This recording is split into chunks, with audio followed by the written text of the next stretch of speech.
You're listening to Passages, a podcast about great quotes, life, and the wisdom of the Bible. And now your hosts, Drew Kaiser, Jason Pulliam, and Tim Layton. And Patrick Birch. Yeah, we got to get that re-recorded. Mr. Producer. Patrick is with us tonight, Hello. and it reunited, and it feels so good.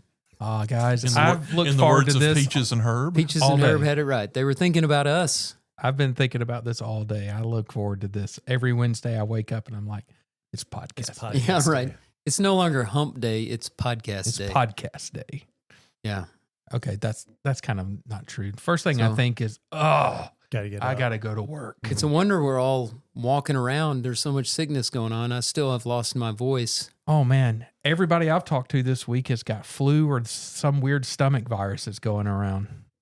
It's a plague-ridden society. We're trying to segue into Patrick's segment here, but you laughed. I threw the perfect segue. I just want a public service announcement. Everybody wash your hands.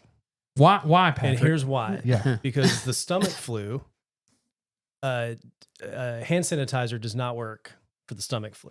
You have to wash your hands. Jason, do you know why? As a medical professional, even if you eat hand sanitizer, it doesn't work. Doesn't work. Just don't eat it, guys. I thought you were supposed to inject it. Yeah, no, I don't think. Jason, no, that's right. That was Did COVID President thing. Trump tell us to bleach, inject? wasn't it?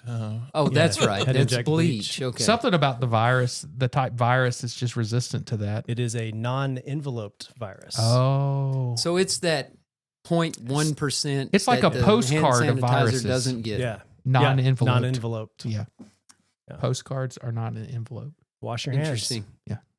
Well, that's going to be news to a lot of people Yeah. because some people live and die by that hand sanitizer. Mhm. But Slathering that all over themselves. public service announcement number 2. If you go to the bathroom, Wash don't your use hands. hand sanitizer. Wash your Wash your hands.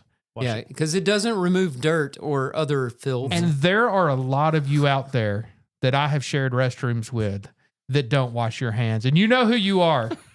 Wash Don't start your saying names, please. hands. Not that it's me. I just mean don't start saying Guys, names. we went to an event at the BJCC at Legacy Arena on Saturday. And during the intermission, I ran to the men's restroom. Had to stand in line. That should never happen at a men's restroom. But anyway, I digress. Probably 100 people in and out of that bathroom in 10 minutes, 15 minutes. And maybe a third of them touched the sink. Mm-mm. And of the third that used the sink, maybe a third of them actually got soap. It's just gross. Got to wash your yeah, hands. there's the whole water only move. Yeah. And they're like, Which why? is just smearing. I don't understand why I'm getting sick. Sick. Mm. Got to wash your hands. You got poo on your hands. Yeah. That's why. Wash your hands. Norovirus. Look it up. Norovirus, yeah. So you're not saying that I shouldn't use hand sanitizer. You're just saying it won't help with the stomach. It won't help with the stomach flu. Yeah. And what's the virus called? It's Nora? called the norovirus. Noro. Norro virus. And you said Anthony Fauci developed this in his lab? I did not. That's Okay. Jason's conspiracy theory for the night. No, I have multiple conspiracy theories tonight. Do we want to jump into them? Let's Take do it it. away. I want to invent a new segment. Did you like that reverse segue? That was a reverse segue, and I didn't laugh through it, so it works. I want to bring to the table a new segment that I may bring from time to time called conspiracy theory. Nice. Dun dun dun.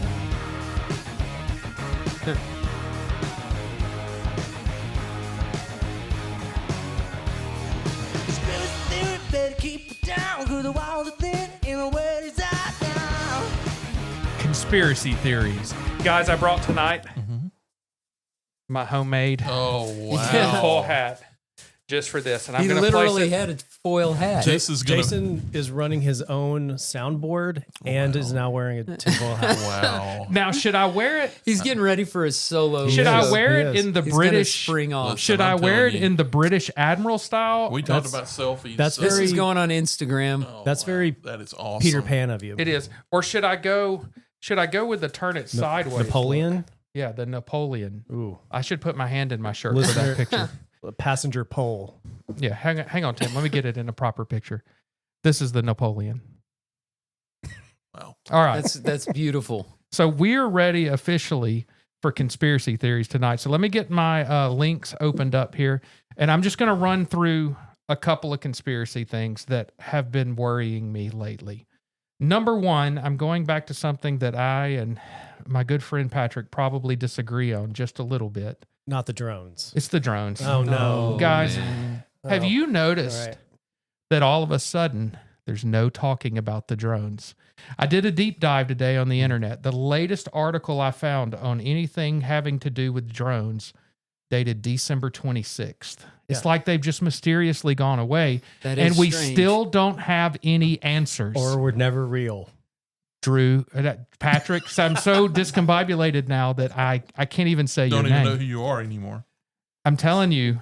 Well, there's also... We need answers. Well, they got all that they needed of whatever it was. Yeah, they abducted all the people and now they're gone. All right. So this article says the number of drone sightings around the United States have dropped recently, but fewer people reporting seeing unidentified objects in the sky doesn't mean there are more answers. Doesn't mean there aren't more answers from the federal agencies. We're not getting any answers. The FBI says they don't believe the drones are property of the U.S., which they said drones, not airplanes. They said drones. But why all of a sudden, after 5,000 sightings, have they all disappeared? It's a hobby drones. Maybe everybody, Yeah, just put their Christmas lights up. I mean, I prefer... Christmas is over. Christmas over, drones go away. It was all just a big decoration. Mm-hmm. No. We've all been to amusement alien parks where tech. they have the drone shows. Yep. Or you saw the drone show on Rockin' New Year's Eve. Yeah. Or they were just airplanes. These are just Other world, airplanes guys. that Other world technologies. Then Coming to a theater near you that's soon. why they're not talking about it, because they're in Area 51 now. January Wasn't- 15th, it's coming out. excuse me, I'm going to cough through this whole show. That's okay. Wasn't drones a reason for that guy committing suicide in front of Trump Tower in Las Vegas? Oh, I Didn't don't he- know. Didn't he talk about those drones are going You're talking to about lead the to- guy in the Tesla, the Cybertruck? Yeah, the guy that blew himself up in the Cybertruck. No, I didn't read that. Oh, I didn't dive as deep as I There should was have. an today. email. It's probably because he didn't have a tinfoil hat on. The drones drove him crazy. Mm. That's an oversimplification of the problem, but How much time did you spend putting that hat together? not a whole lot. About two and a half minutes while I was That is something else. It's like he took a slice of pizza out of it and then put it on his about head. 2.5 minutes when I was locking the building earlier. I just want to compliment you on It just bringing hit me. that to the table. Yeah, You need it's to going to put 10 become cents in the collection plate Sunday for that. Oh, I will. foil that you borrowed. Yeah, I will. I'm going to put it back. Once we're done. You got to get it back on the road. I'm going to go in there and wrap up some of the leftovers from Friends Day. So story number 2. Now, y'all, this is a serious story, but I think there's some conspiracy stuff going on with it.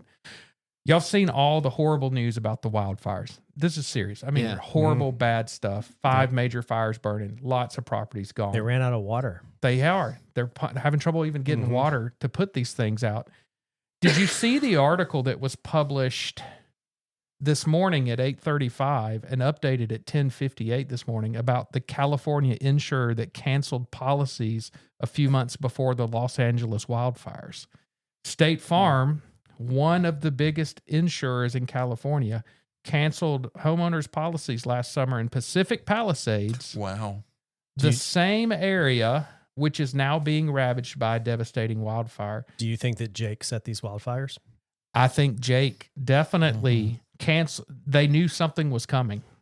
I mean, how else would you know in this specific area to start canceling the I policy? think he went out there, red shirt, khaki pants. Yeah, red shirt, khaki pants, and set a fire. Oh, wow. The move was justified by the company as an attempt to avoid financial failure as the frequency and severity of wildfires is growing in the Golden State. Isn't that kind of an insurance company's whole purpose? Is Let's to not bring assess risk. Let's of not bring reality something into these happening. conspiracies.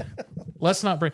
I think there's a conspiracy there. I'm just saying, how in the world do you just a few months before cancel fire insurance policies and then poof, it happens? Is there any month on the calendar where insurance policies are not being canceled? I don't know. See, that's what I don't know. I And wonder. possibly the answer also is Drones? they're really good at deciding where they need to cancel fire policies. Okay, y'all's They're a reality is for-profit really, organization. Don't make Let's me throw not my hat forget at you. that this is a desert that people have put buildings on and crops and That is true.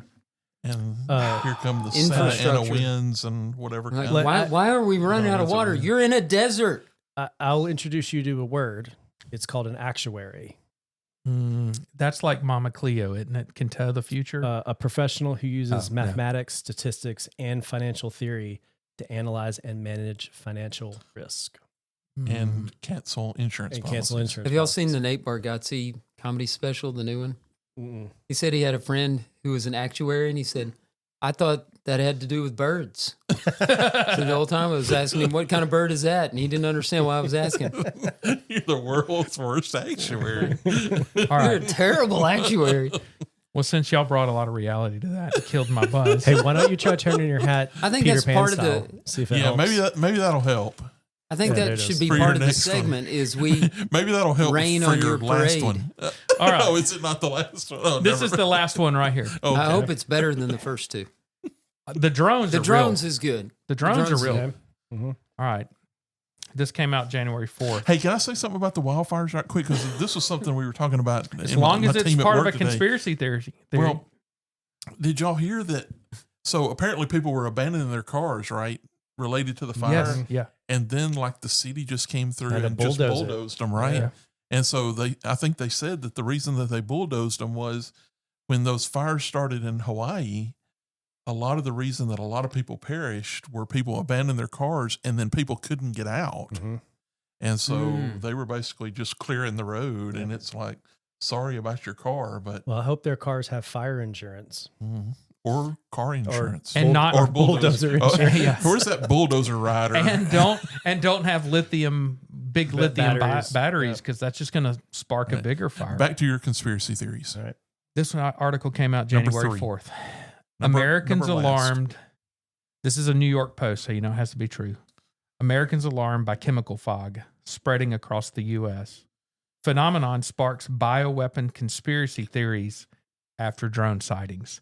I had not Okay, heard. wait a minute. Are we talking about chemtrails? Oh no, this is not chemtrails. Chemical fog. How do Chemical they fog. spread the chemical fog? Okay. Hey, let's not jump the punchline here. So I had a patient today say, "Doc," and you never know what's coming when they say, "Doc." It's like, "Yes, sir. You heard about the chemical fog?" And I was like, "No, but pray tell. please tell. Can I record this conversation?" But I've got a podcast tonight, so speak away. So, New Year, new conspiracy theories is what this article reads. Parts of the U.S. have been blanketed by a mysterious fog, sparking concern from locals who claim it has a chemical smell, and exposure can result in flu-like symptoms. A Florida resident told the Daily Mail that they felt sick after being outside in the fog for just 10 minutes. Within about an hour, I kept sneezing over and over for about 3 hours, and my eyes were really puffy, the unnamed Floridian claimed. I got very warm, felt like I had a fever, and my stomach was cramping. You know what else causes most of those symptoms? Not washing your hands. That is true. That is true. The Daily Mail reports that occurrences have eerie echoes of Operation Sea Spray, a secret biological warfare experiment conducted by the U.S. Navy in 1950, at which time Serratia marcescens and Bacillus globigi bacteria were sprayed over the San Francisco Bay Area to determine how vulnerable a large American city may be to bioweapon attack. At least one American was killed and 10 others were seriously sickened. And then there's pictures, there's videos of people talking about it. Is I it don't know possible what it this is, around the holidays, could that just have been Cousin Eddie? It's possible. You're just out there, No, just emptying the sewer. Yeah. It's possible, and he just started a small chemical issue. But the pictures are interesting. There's no scientific reason as to why this is causing. But then there's these people called scientists that come in at the end of this article, and they talk about what's probably really causing it. But obviously, Let's hear about that. Well, no, because I know they're just paid by the state-led media and the deep state Illuminati. to talk. The Illuminati is paying them to talk about it. All right. But I've been looking for chemical fog everywhere I go. I'm going to go with this one. When fog forms, Mm-hmm. sulfur oxides, nitrogen oxides, and other polluting gases are taken up or scavenged by fog water droplets. Yeah, see? That sounds So how did those smart. chemicals get into the atmosphere? I think those come out of the tailpipe of your car. Not mine. I'm carbon I neutral. don't think you are at there, all. there are other cars on the highway. Oh, but anyway, There's none of that coming out of your Tesla truck. I skipped. I don't have a Tesla truck. I can assure you of that. I have a real You truck. don't have a doorstop? Those things look like They door do stops. look like a They look doorstop. like a doorstop. But anyway, that Or the beginning form of the Pinewood Derby car Yeah. for Boy Scouts. yes, for those of us that have some conspiracy theory genes within them, it's been a good last six Yeah. weeks or That's so good. of conspiracy theory. So, Well, but I I'll, think that I'll bring segues- Keep 'em I'll bring coming. this segment in pretty Please regularly. do. This is Yeah. fun. Yeah. Yeah. I'm going to like keep my hat in here just in case. Yeah, I have one in the like truck the hat. for personal use. All right, I want to talk about the weather for a second. Right? I'm just going to keep my hat on if that's okay. Alabama royalty James Spann tells us that, to batten down the hatches. Although it seems like in the last report, maybe the threat for, Wintergeddon 2025 it's coming off. is sort of slacking, and maybe. Oh, really? I think as we were talking earlier, Drew, what happens above and below I-20 shifting a little bit, but so. Listen, the worst possible thing could happen is we just get ice, right? And Yeah. and so what a mess that is. But Stay at home. so exactly, let's just stay home and Assuming there's power. wait until it's 45. That's right. And, Sounds and nice get back as long out. as the electricity is on. Oh yeah. So I wanted to bring up just sort of a roundtable conversation around winter storm stories. I think everybody has some winter storm stories about maybe when it was supposed to be a big deal and it wasn't a big deal, or vice versa, or getting stuck, or losing power, having to decide which one of the people in your family you were going to eat first if it came down, whatever, but That went dark quick. one I'll share one and then let y'all go.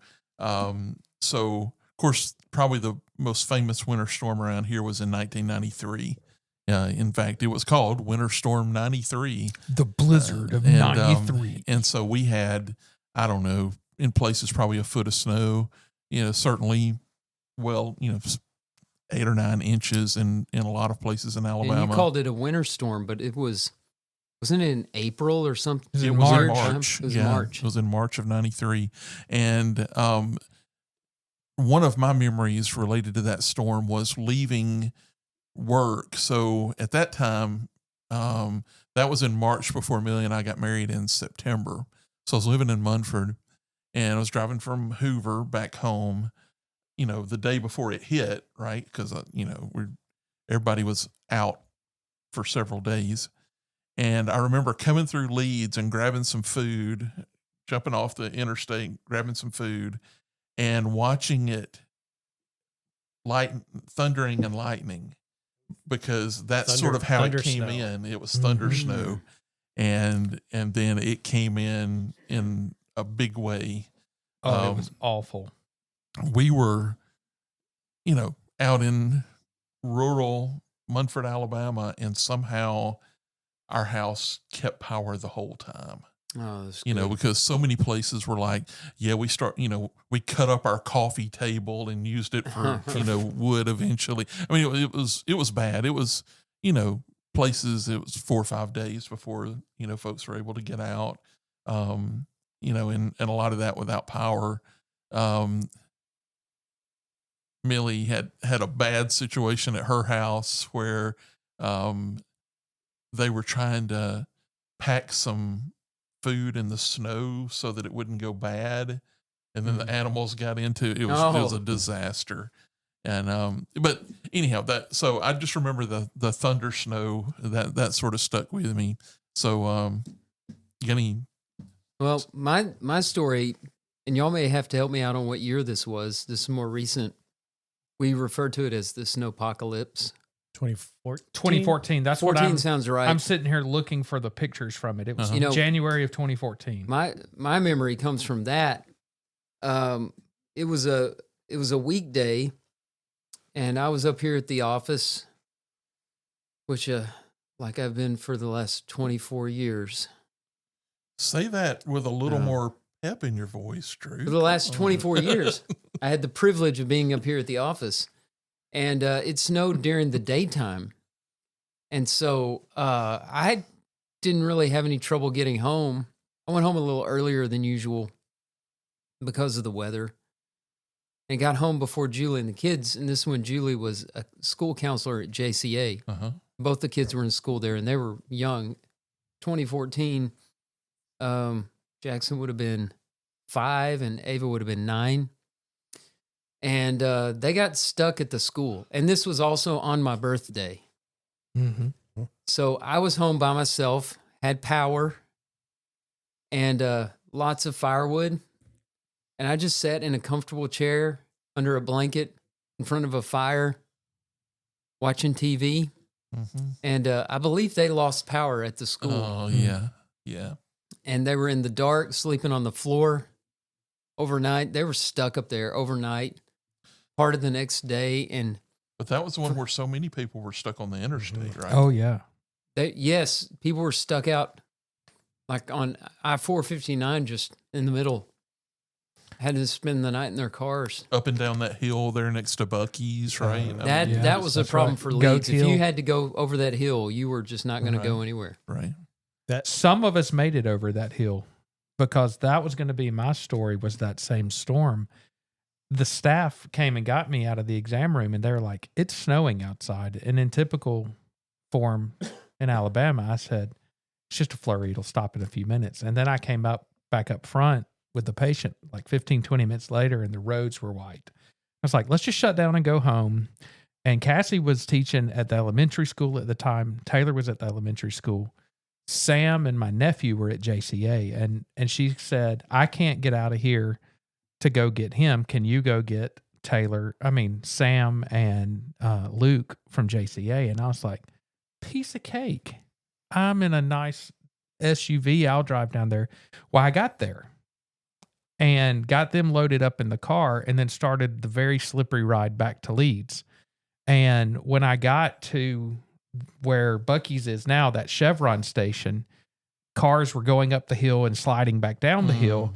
And I was like, okay, I know what I can do. I can turn down Rex Lake Road, and I can go down Rex Lake Road. I can hit Ziegler, cut up Ziegler, hit 119. They're fairly flat. I didn't think about the hill at Ziegler, but I never made it there because I slid off the road, off of Rex Lake Road. And I got turned around somehow or another. I don't know how I didn't get stuck, but I got turned around and started coming back towards where the Chevron is. And in the back seat is Sam and my nephew, who were probably, 2014, that would have been, 6 and 3 or 4, in the back seat going, roar, roar, back and forth, like in stereo. I'd get it on this ear, and I called Cassie, and I was like, these kids have got to shut up, or I'm putting them both outside the car, and the one that's still breathing at the end can get back in. It was awful. But I ended up sneaking up that little road that goes up to the backside of the high school. Oh, my goodness. And somehow or another, the gate was open. And I worked my way down the hill from the high school back into Leeds and got to the office, and I stayed there till it settled down, and then worked my way back home. But I mean, it was like a 6-hour ordeal with my nephew and my youngest son. How in the world you ever got up and down those hills? How in the world I didn't kill one of the two kids? Because when things get out of... That's a big hill the high school sits on. When things get out of control and things go against plans and normal routine, I turn into like a very angry Barney Fife. Like I'm wound up, I'm irritable. I'm just crazy. And them going rawr in the back. Oh, I just wanted to kill Part them. of my story around that day involves JCA as well, because so I think we were all at home, all the Laytons were, and the Hills called us and said, we're not going to be able to get to JCA quick enough to get, they're closing it, and we can't get Marcus and Savannah. Can y'all pick them up for us? And we're like, sure. And so we start out of the neighborhood and we hit that bridge and we start going and we turned it around and went back home and called them and said, we're sorry, but we, you know, and otherwise we would have been one of those cars out on the interstate. I'm sure that, you know, it took me 13 hours to get home that day. I Oh. was downtown, not at the office, but I was downtown and I was in a training class and they let us out early. And I was gridlocked through, you know, the red lights at downtown. Was this the Acura? Were you in the I was Acura? in the black Acura. It's Okay. front wheel drive. Yeah. 4-cylinder. And I remember the trip home started with an ambulance getting behind me who was trying to get to the hospital with lights and siren going. And he's just sitting behind me and there's nowhere to go. Those 2 lanes have people in them. The 2 lanes I'm in have people in them. And the intersection is completely full of people. Like they didn't stay, you know, when the light turned red, they were in the way. And I finally kind of just opened my door and looked back at the ambulance driver. And I'm like, you know, looking at him with my hands out. Did like he this. keep hearing like the klaxon thing at you? Yeah, he did. And it's like, what do you want me to do? Yeah. And when I looked at him, turned around and looked at him, he turned it off and it's like, I will move as soon as I can. I promise you, because I want to go home. Go anywhere. So I make it to my kids were at Kinley was at JCA. Belle was 2 or less than 2 and a year and a half. And I get Kinley and I'm coming down 78 and I get to the Buc-ee's Hill and similar scene to what you were seeing. People weren't making it up it. So I went up that little service road and luckily the gate was open because if it wasn't, we were probably stuck there because I wasn't coming back down. Yep. And I ended up halfway. We were living in Moody at the time, so I was going through Leeds to get over the bridge to Moody, and at least half the way I drove half on the grass, half on the road because that was the only way to get traction. Yep. Yeah. It was 13 hours. That was a I've got to sketchy find the day. service road. I've never been down that road. So it's if you just go up that road that's in front of right, Buc-ee's. But Buc-ee's you've now. been in Carline at the high school, though, Yeah, right? I know where it comes out. Yeah, over where it comes there, out. but Yeah, I never knew where that haven't went. been all the way down it or anything. I need to go check There it may out. still be. Yeah. There used to be a little church. There that is was a up church that road. up there. Yeah. Yeah. But that was they keep that gate locked a lot more often. yeah. For a now. long time, there wasn't a gate, and you could cut up that road when they first built the high school and cut around if there was a wreck on that hill or something. And then they wisely, of course, put a gate up there. If you're listening with the Board of Education, it'd make a pretty decent second entrance into the high school. Ooh, we would love that. That Just would be want to great. throw that That out is there. something Or we an need- we need exit. somebody Or to an run. exit. Yeah. We need somebody to run on the platform of New Way into the high school. Yeah. I'm just throwing. I'm just could be a throwing winning that out platform. there. I'm just a little old guy here in Leeds, but that's a great idea. I'm sure we've got other winter stories, but that was good. We settled on that one big event. That Yeah. was, Do you that think was we're good. going to get any snow? It sounds like it's starting to all move Go back northward. up north. Of Now course, that I all the decided schools to, have canceled. I decided to move Patience, so that makes sense that That it would did do it. that. Yeah. Mhm. Just if we do have snow, this is for all our children that listen. Don't eat yellow snow. It's not good for you. It's as bad as the That's norovirus. PSA number 3. Does that PSA have something to 3, do with chemical fog? No, chemical fog. If we walk out there tonight and it's foggy, I'm putting our mask on. I'm just telling you. Gotcha. well, Over to you, Drew. there's, I've had trouble deciding what to talk about, not for lack of news stories, because there's been a lot going on. And I just wanted to go over what I thought I heard from some of the highlights of this press conference that not yet President Trump had in Mar-a-Lago. I'm excited to hear this because I have not heard any of the press conference. I have to say not yet President Trump because it feels like he's president in a lot of ways. Well, that's because our actual president doesn't know where he is and has probably not even got pants on at this point. Man, it's bad. But this is a strange time for young people who are just paying attention to politics for the first time. It's not usually like this. We usually know who the president is, and the incoming doesn't start working until he's inaugurated. Mm-hmm. And he's usually not somebody who's been president before. And the outgoing With the- is usually not making these huge blanket pardons, blanket executive actions. Yeah, over 2,000 people. Yeah. Oh, it's just crazy. Well, one thing so I want y'all's opinion on whether Trump has been getting some briefings and let something slip out, or if this is just Trump exaggeration. Because he'll say whatever.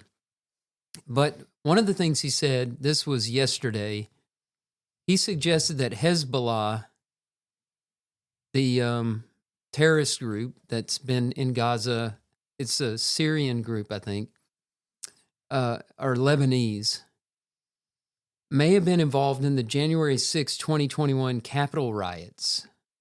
Here's the exact quote. We have to find out about Hezbollah. We have to find out about who exactly was in that whole thing, because people that did some bad things were not prosecuted. He was saying that there were people who were prosecuted who didn't deserve to be prosecuted, and that there were other people who were let go who should have been prosecuted. And among those, he listed Hezbollah. And we've heard a lot about the January 6th riots. I mean, every week it's been drilled into us. But I haven't heard anything about like Islamic terrorist groups being a part of this. I've heard accusations about the FBI and, yeah, you need to get your tin hat back on. Because this is starting to stink of a conspiracy. This whole Mar-a-Lago press conference is a tinfoil hat. I should have put it on before I talked about current president. What's my name? Did you hear him singing Happy Birthday? Was that what he was singing? I couldn't tell. Happy birthday. He didn't know the kid's name.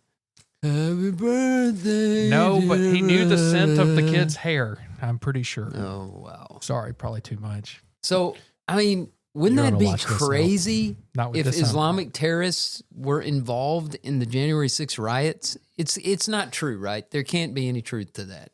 What is truth? I don't know, Pontius Pilate. So what else did he have to say? Well, before I leave that, yeah, it's possible that he had gotten a briefing where that some top secret information given to him that he just blurted out. I think he's just throwing stuff against the wall. Yeah, but I think that's just a Trumpism. So that's a serious one. Let me share just something that's sort of related to this. I just listening to this and that one day this week, and I heard Bill O'Reilly. He said that basically he was summoned to Mar-a-Lago. Bill O'Reilly was? Mm-hmm. And basically he got to sit in on this meeting that President-elect Trump was having, right? And he said, and what he was talking about in describing what was going on, he said, the last time, with President Trump's first election, he was the outsider, right? That was everything that's what he ran on. That's what he was. And so when he came into office, he had a lot of work to do to sort of understand the landscape, of Washington, of just politics, politics. And he said, that is not going on right now. So O'Reilly was allowed to sit in on this meeting, and he said when he got there, the first discussion was tariffs. And he said, there was a room full of advisors, and he said, I think he said some of them he recognized and some of them he didn't. And basically it was like planning was going on in such a way that, like, I do solemnly swear, and then we're hitting the ground, running. And so he said there was this discussion, and he was talking about the tariffs, and he was talking about the reason for the tariffs, and he talked about one of the biggest things that President Trump wanted to accomplish was to get Apple production out of China and back in the United States. That was a big thing that he was after. And, so he talked on about that. So he said that, there was this big discussion going on around the tariffs and what he wanted to do around those. And then he said, and then for like the next hour, it was like around the world, which sort of aligns with this in terms of like, he's been in a lot of meetings. Either he, he just knows because of I don't know, but he has information. You imagine about being things. in that kind of environment and then stepping out into the public. That line between what needs to be private and public would get blurred, right? And also, and when you're Hezbollah, yeah, January 6th, things start melting together. Mm-hmm. And when you're president-elect, is there a point in that transition?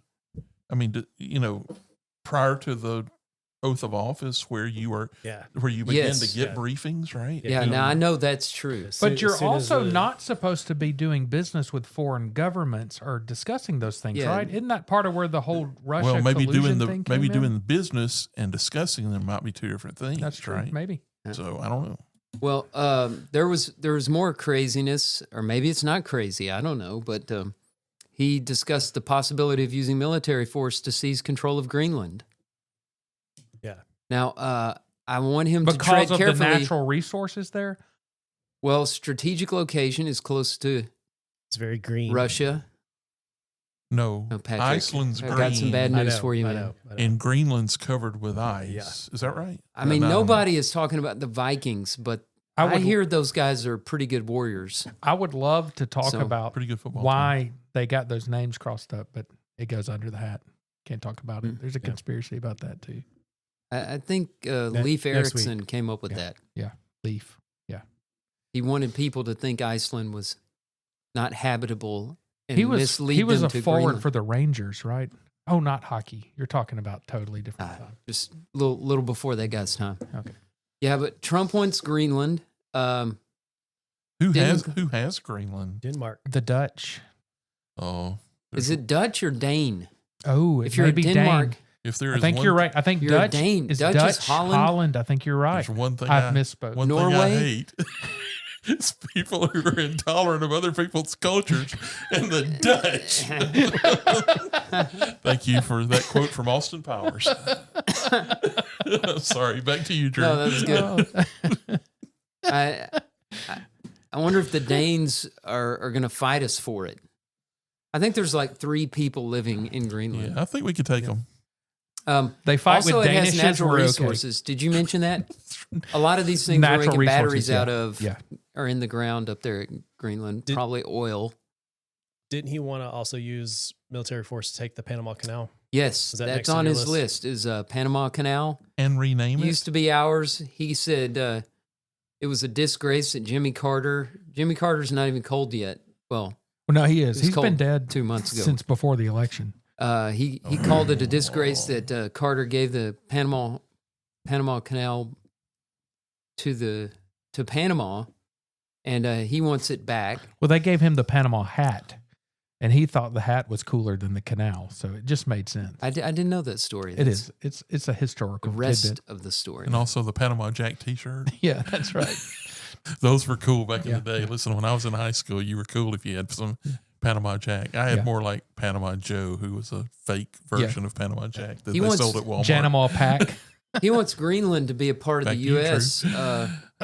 Maybe 51st state. I thought Canada was the 51st. Well, state. he threw that out a while back. I think that was tongue in cheek. Yeah. But Greenland could be a new territory. And he also, Tim, I don't know if you heard this one. He wants to rename the Gulf of Mexico to the Gulf of America. Gulf of America. Could we just call it the Gulf of America? Just drop the or just call it the Gulf of That's America. W. That's a Bush. Wouldn't John Mellencamp have to re-record his song where it goes down to the Gulf of America now or something? I think you'd have to definitely record. Yeah. Probably so.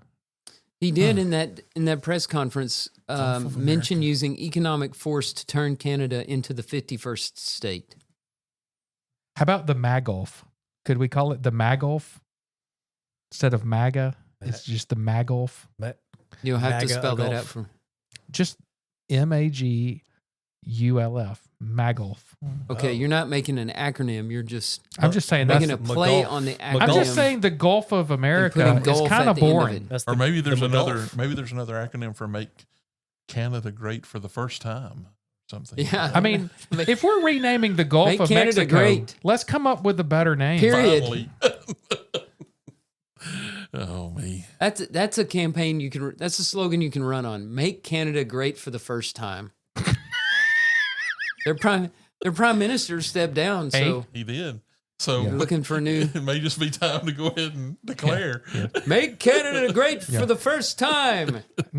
I mean, the transfer portal is in place, so we can just go ahead and give them a good NIL deal, and here they come. Canada has entered the transfer portal to see if they can become the 51st It state. sounds like a good idea, eh?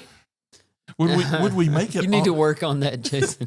Would we make it all the 51st state, or would we accept the territories? Like Saskatchewan is now state 52.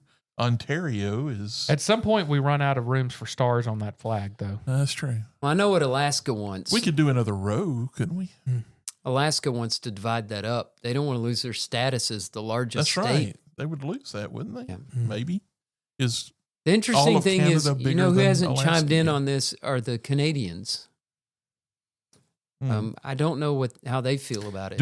if we did that, would we get the North Pole? Would the North Pole become part of the United States? You know, that is a great question. I don't know the answer to. Is the North Pole officially part of Canada? Have they interviewed any of the Is French there some break Canadians? up there or something? I don't know. I don't Tim, know. did you hear anything that the French Canadians said? I think they said, "Go look, go, go, go, go, go, go."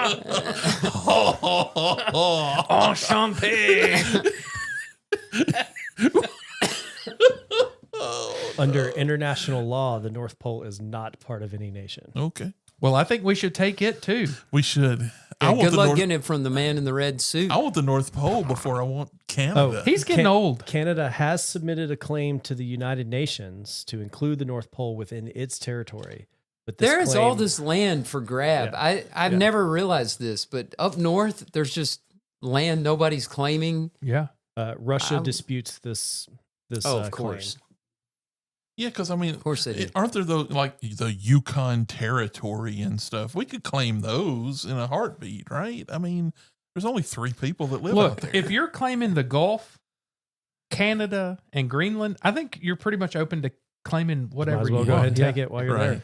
Gulf of America. Next thing you know, we've got everything to the You know, from the canal north. I used to think he was just speaking in hyperbole, but I really think he's starting to believe what he's saying. I don't what- know. I still think that a lot of it's tongue in cheek. Oh, I'm sorry, hyperbole. I always get those mixed Was up. this like That goes Wait a back to second. that Wait a goes, second. that Was goes this- back to reading with Rod. was this Trump's like April Fool's Day or something? You know, I gotta believe he's having a little fun wow. because if he's not, he's senile. Well, if he's And if keeping he's senile, we're in big trouble. We're in big trouble. If he's 'Cause keeping the world 'cause he's busy- fixing to get the football back. Yeah. But if he's keeping the world busy chasing all these things he's saying, they're not paying attention to some of the stuff he may be actually trying to work on. So it could be a little subterfuge to distract the media. That's a spin. We'll give him a chance. Let's see. Hey man, we're Yeah, 12 let's days see. away. More to come. More to come.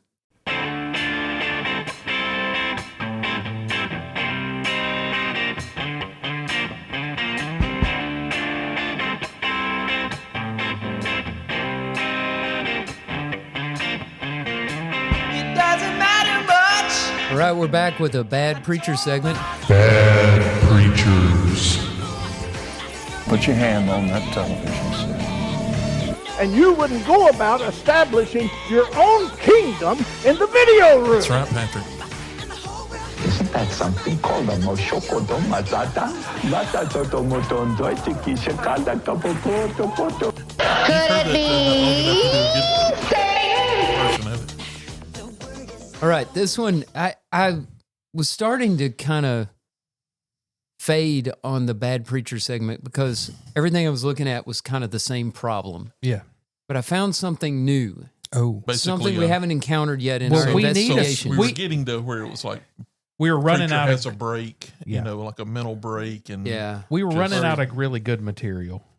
yeah. I really But- enjoyed the fruitcake I got from. I one meant of to these bring bad- one so that we bad could eat it. preachers. I've got one that's still in the wrapper from Yeah. Jimmy, Yeah, waiting I for have all one of us too. to test it Yeah. out. I'll bring it next time we do this. Yeah, we need to try some fruitcake. That was very festive. That was a timely Bad Preacher segment. Yes. But this is definitely a kind of a Bad Preacher out there that we have not investigated yet. All right. So give this a try. He used to tell this story.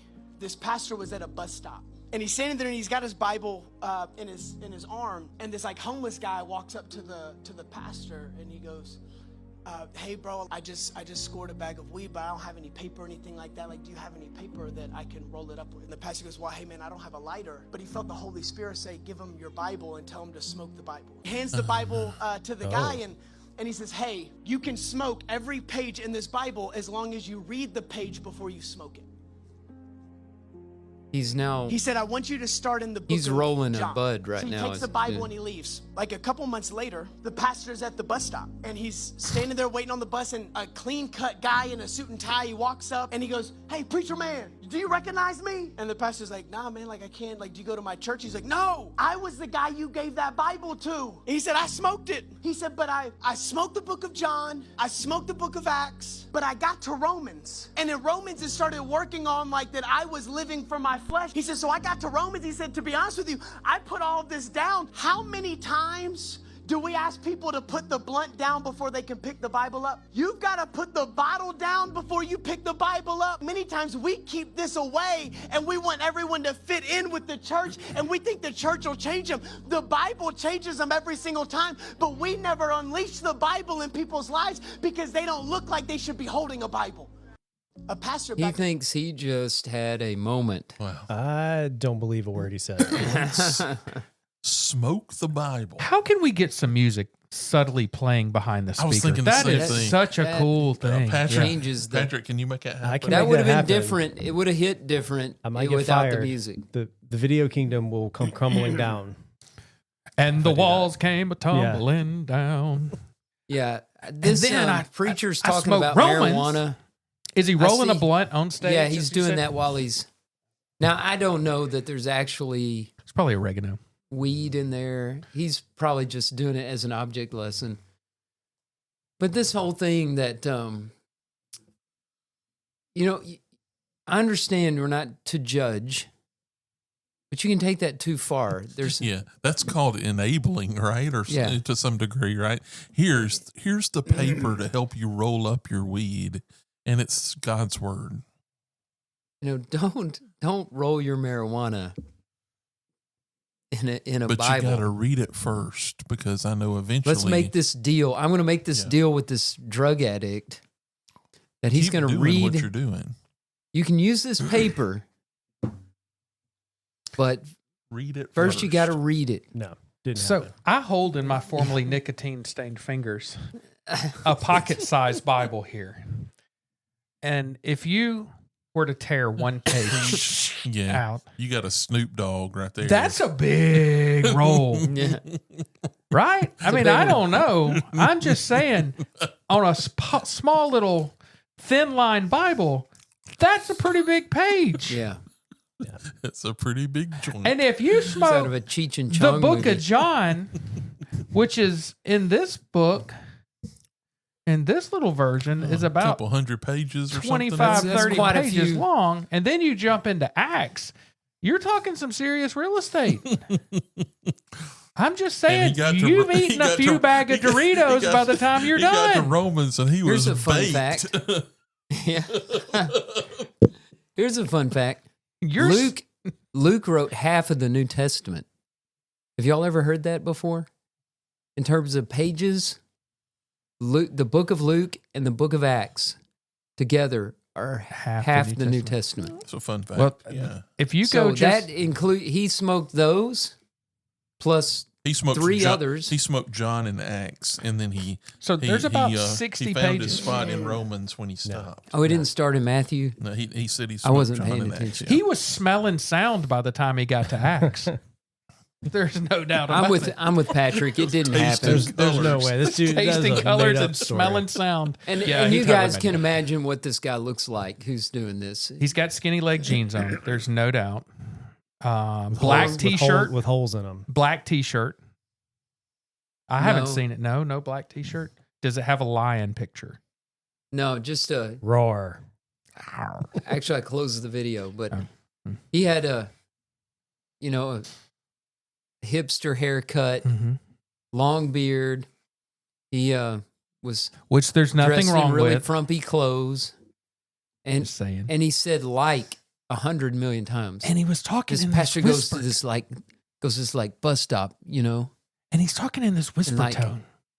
I wonder if And then you go. if that background music travels with him wherever he goes. Like Yeah. there's a guy with a boom box behind Like him. or if he was something. at the bus stop and he's talking to the guy, that music's That playing. music's in the That would be background. very effective. One other thing that I picked up out of this, Drew, how long did it take you to get, I don't know, not annoyed when people would call you a pastor?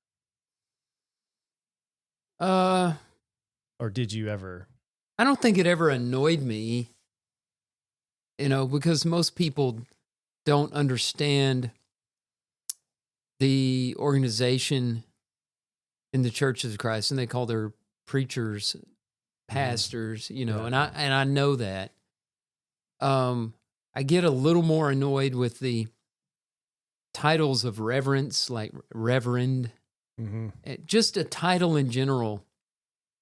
The people feel like they have to call me something, and they'll ask me, when they ask me, what should I call you? I just say, how about Drew?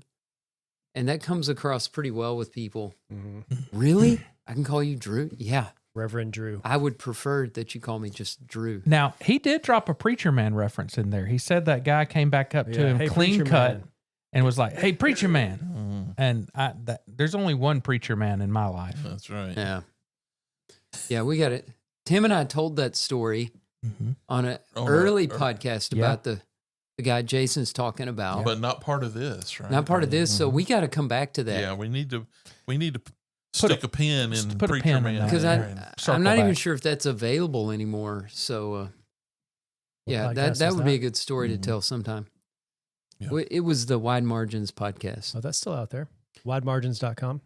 All right. Yeah, there's still some episodes Wait, hold floating on. around out there. Wait. Maybe WideMarginsPodcast.com. Yeah, widemarginspodcast.com. But you should listen to Passages first. I don't I'm just actually saying. know what's on Passages is widemargins.com. up to date. It's fresh. And It's got 4 hipsters that are on it. that's right. Meaning that our hips don't work like they once did. They hurt every morning. All right. Well, it is called Passages for a reason. So after this break, we'll get to our business of the hour. Let's do it.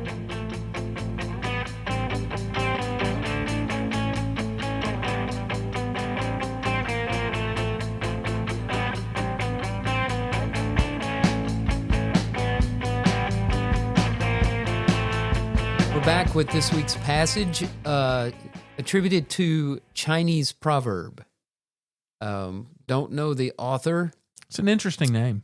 but we know his nationality or her nationality could be. Pretty good quote this week. The person who says it cannot be done should not interrupt the person who is doing it. The person who says it cannot be done should not interrupt the person who is doing it. Little sarcasm there in the ancient Chinese wisdom. Yes, indeed. The idea is naysayers get out of the way. Let the people of action have the room to do their work. Basically, it's like saying, if you're not going to bring a solution to this, just Step aside. move out of the way.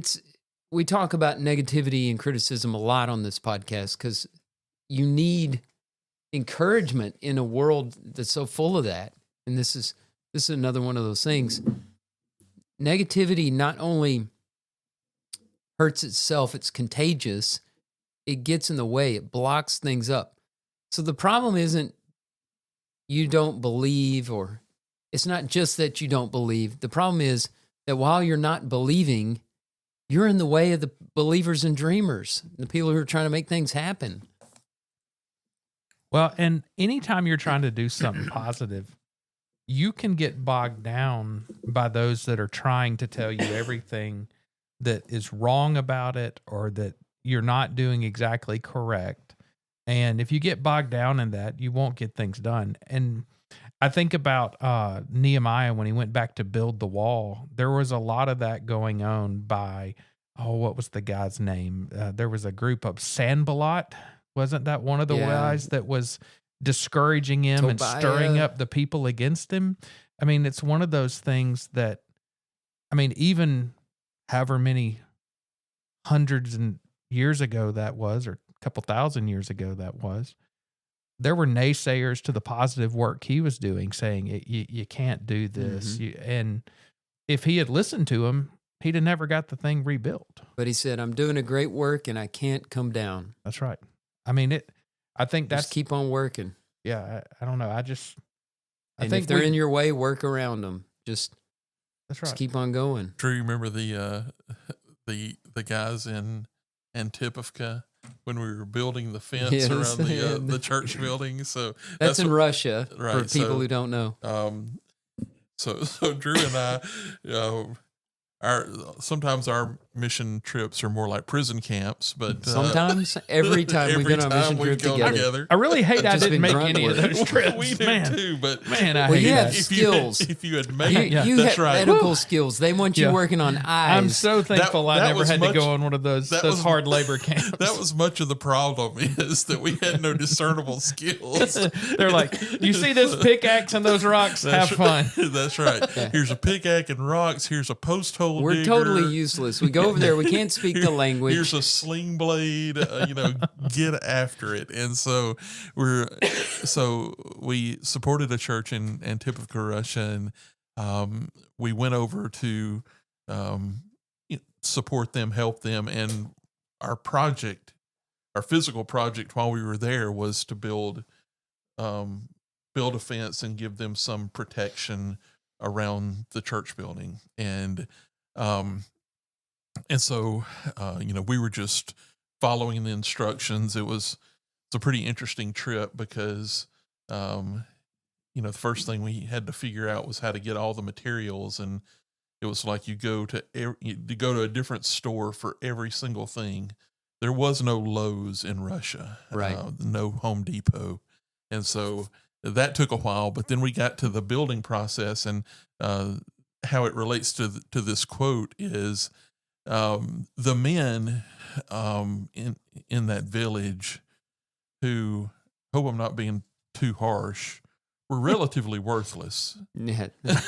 Well, they didn't tell us how you really feel. Don't hold back, Tim. Bless their hearts. They didn't seem to have gainful employment. I heard someone tonight in our Bible class say that everybody has some worth and value, Tim. I mean, they had little relative worth. They had worth. They just weren't using it. It was not measurable. I mean, I wasn't there, but wow.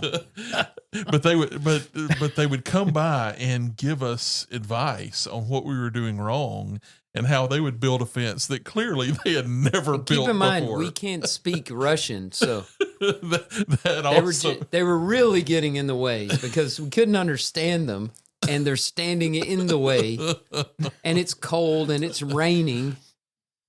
I believe at some point and it began to sleet and snow. Yeah, and we did not have winter. We were not prepared because it was July or so. I don't remember when it was. It was sometime that it wasn't supposed to be snowing, but we had not spent a lot of time in Russia before.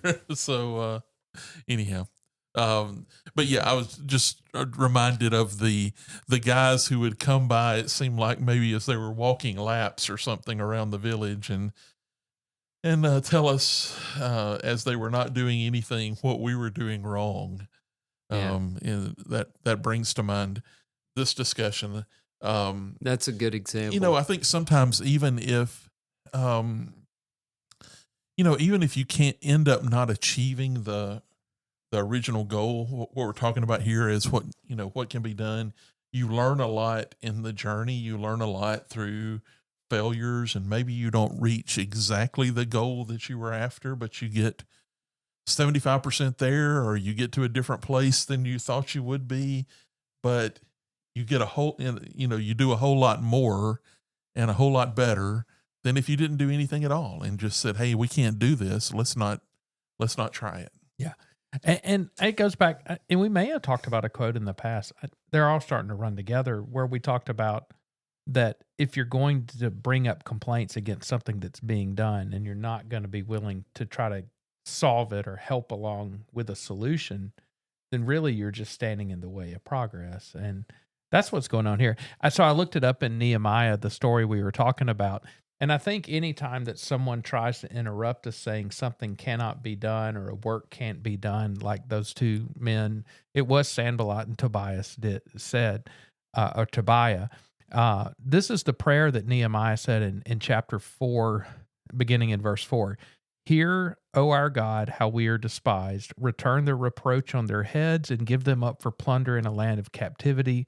Do not forgive their iniquity, and let not their sin be blotted out before you, for they have demoralized the builders. So sometimes we get mad and we just blast away at the people and we get distracted in what they're saying and our response to them. We can take some example from Nehemiah and just pray to the Lord about it. And the very next thing, verse 6 says, so we built the wall, and the whole wall was joined together to half its height, for the people had a mind to work. So he didn't let them distract him. He didn't let them cause a lot of chaos in what he was doing. They were giving him grief, prayed to the Lord, got the work done. And that's, but that's he a good took example. that stuff seriously. I like that line in there that said he recognized they were demoralizing the builders. That's right. Yeah. So he had to do something about it. He prayed. That's right. But he also named the problem. Look, this is not healthy. That's right. This is not godly. We've got to nip it in the bud. Yep. And keep working. Don't listen to them. Don't get distracted. Yeah, and man, that's something that I need to do a better job of. And he didn't go back and forth with them. It's not like he had an argument and a debate with them. He, like you said, he named the problem. He prayed about it. He got the people involved in the work, and they finished the wall. The next passage goes on to where it talks about some other discouragement that was coming up and how they overcame it. And I mean, that's kind of the whole book of Nehemiah is him taking on a task that a lot of people were saying couldn't be done, and he did it. Thinking about Nehemiah brings to mind this idea that the question is, how do these people get in our way? Do they throw their bodies in front of us? Do they have any power over us? They only have the power we give to them. That's right. And we talk a lot on this podcast about people pleasing and how harmful that can be to you. And I think that's how critics get in your way is you put them in your way by listening to them and giving credence to it and not recognizing they're demoralizing you. Yep. Well, and you let them make you start to doubt yourself. Yeah. And that's a dangerous thing. God. That's exactly right. And we all have some level of insecurity. So if somebody goes against what we're trying to do, we start to question a little bit, well, am I doing the right thing? And most of the time, if you're pursuing something and it's especially a worthy work, you're doing the right thing. Yeah, this isn't about rushing headlong into some bad idea and running into obstacles and not making adjustments. Like Tim said, you might not get 100% of what you were looking for. It might be more like 75. So you make adjustments, but you don't let some critic that has no investment in what you're trying to do throw you off course.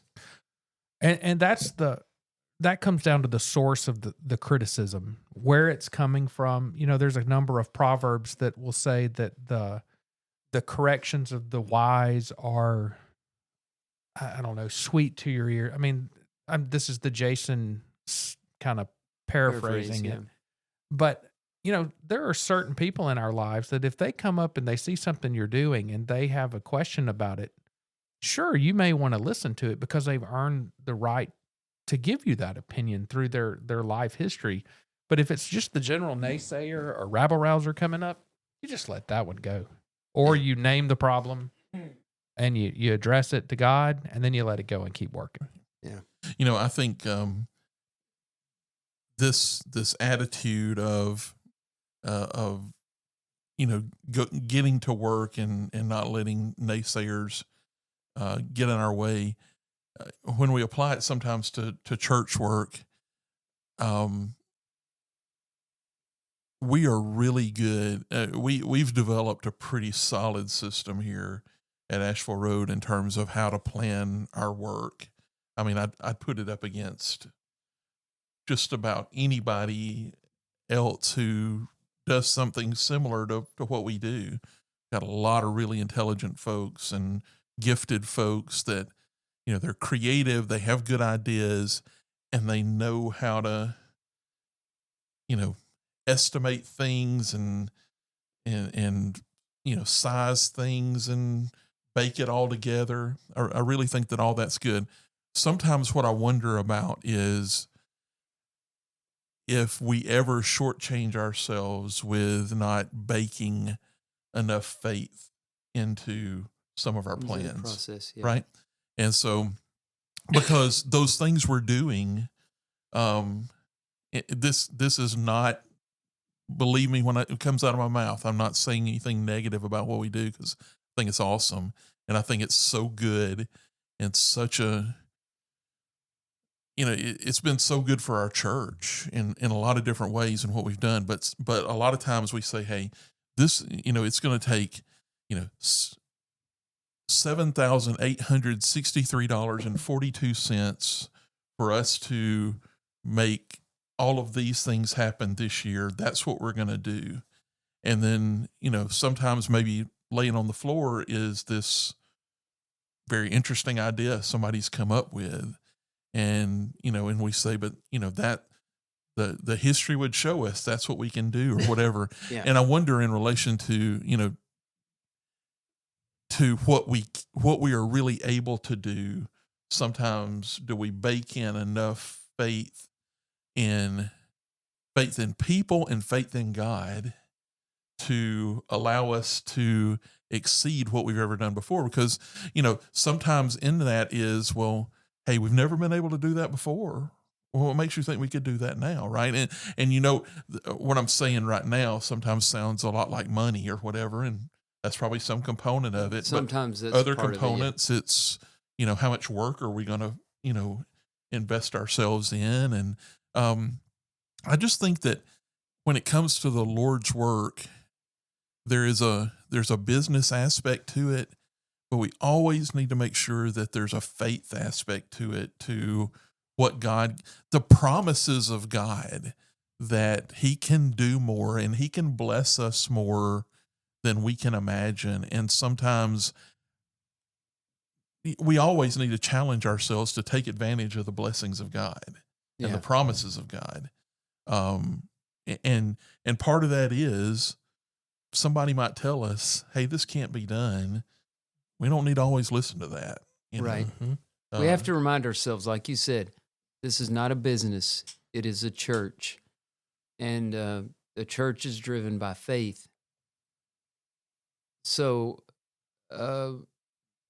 we have to be careful that the criticisms aren't dampening our faith. I mean, that would be devastating. Nothing's more destructive to a church than a lack of faith and a lack of belief in prayer. So, even though this came from some unknown Chinese wise man or woman, it's been very helpful in trying to understand how things work in a church in 21st century America.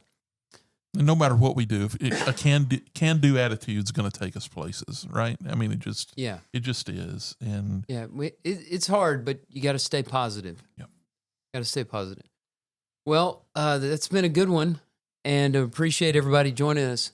I haven't said it in a while, but be sure to check out cobbpublishing.com.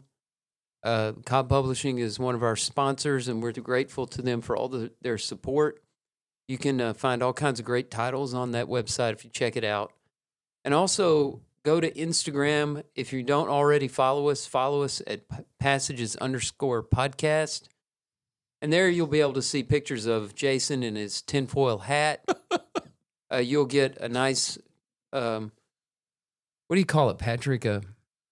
Instagram post of our quote that you can put on your story. A lot of people like to share those because the quotes we use are often inspirational and helpful and encouraging to others, and it's just a way you can encourage other people. You can message us, and when we have a listener request coming up, a lot of times it's a good way to get in touch with us. But we just want to stay connected and want you to keep listening and spread the word. Well, and Drew, before you hit that button, we would be remiss if we didn't say you need to go to Riddle Creek Publishing or Amazon and pick up Sufficient Grace by our good friend, Drew Kaiser. Right. I got mine today. Mine's coming in the mail, not in the mail, but via Amazon tomorrow. Yep. Sufficient Grace, my new book on chronic illness is out, and I'm very excited about getting it into the hands of people, hoping it'll be helpful to people. So if you have a family member or friend, or if you're going through chronic illness and struggling, need some help with that biblically, that book hopefully will be a help to you. We should do a reading. Ooh, I like that. By the author. Ooh, I like that idea. I am, because of this equipment we've got, I'm tossing around the idea of doing an audiobook. Ooh, I like that too. So let me know. I'll help you produce that. Can I read a part? Okay, awesome. Well, I'll think about it. I want to be the voice of your conscience. No, I'm just kidding. I don't know that role. No, Is that role in the book? No, you I've read read the it. book. It's not in there. Yeah. No. But I'm excited about getting it out, and hopefully we can get some audio format out. I know a lot of people, that's how they take their reading in these days. So we want to get it out to as many people as we can. Keep listening. We're thankful for all our passengers out there. Spread the word. And John, take us out. Follow us on Instagram at passages_podcast. And join us next time on Passages.